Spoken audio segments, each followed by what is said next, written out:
maglalagay tayo ng isang breadboard, tapos dalawang resistor, tapos dalawang diode,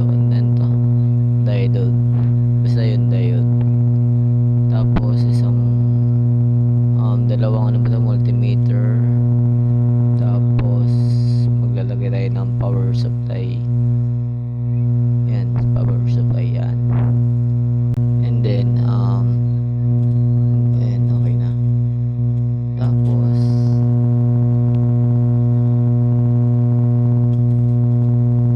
mamaya natin isa-set yan. Ilalagay natin yung first na resistor, tapos diode, at pantay silang dalawa. Yan, tapos yung una naman diode, tapos resistor. Ayan, papantay natin sila para goods, pantay dapat. Ayan, pantay, wait lang.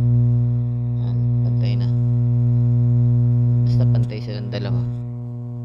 Tapos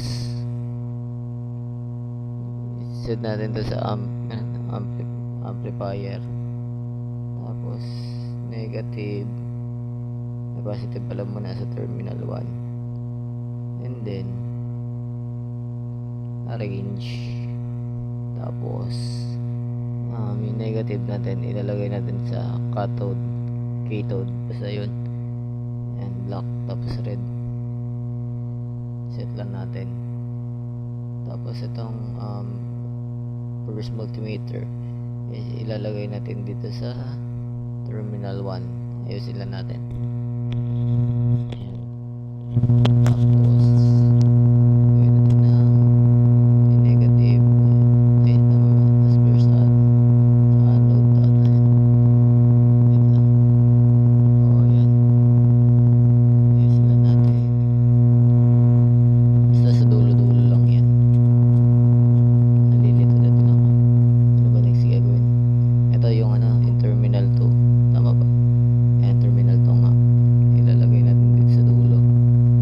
Ayan, tapos yung dulo nung pinagkabitan natin i-connect natin dito sa terminal 2 ng second resistor.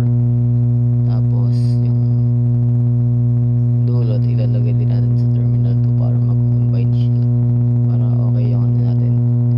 Tapos itong dulo na ito ilalagay din natin sa dulo, i-connect din natin silang dalawa para pantay yung nila, voltage na umaagos. Yan. And then wait lang, ayusin ko lang.